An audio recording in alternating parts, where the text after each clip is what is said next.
Hello and welcome to another FAQ video.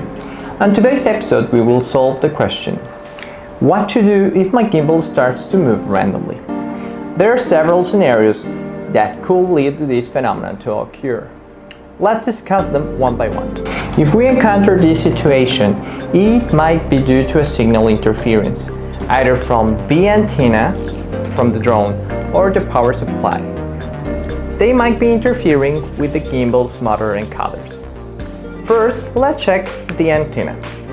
Please turn off the transmitter of your drone and verify whether it solves the problem with the movement of the gimbal. If the problem gets solved, you can simply adjust the antenna's position into any direction away from the gimbal. On big drone models, we recommend it to be at least 35 centimeters away from the gimbal. Also, avoid pointing the antenna towards the gimbal, as it might also produce some kind of interference. If the problem persists, we'll need to verify the batteries. To do so, we need to get a different power supply, either a 3S or 6S battery, or a standard DC power supply, 12 volts to 24 volts.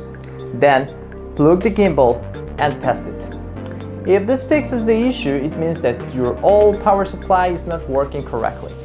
Please replace it with another one and try again. This phenomenon may also occur as a result of a motor overheating during flight. If this happens in the middle of a flight, please press and restart gimbal on your remote control and try to land as soon as possible. After powering off the device, you carefully touch the surface of the gimbal and check each one of the motors. If they are way too hot to even touch it, it might mean that there is some problem with your motor, either they are burned or overheated. Please, if this is the situation, contact our technical support team to obtain further assistance. If the issue persists after trying all the previous steps, it might be an indicator of an internal magnetic interference.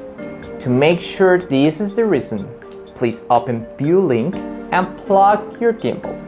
To know how to connect your gimbal to ViewLink, please check this video. On ViewLink, please press on Settings, go to Gimbal Settings, and on the Gimbal Query section, click on Refresh. If the value is different to 0, it will mean that the gimbal has some kind of interference. Please contact our technical support team for further assistance. That is all for today's episode. Thank you and see you next time.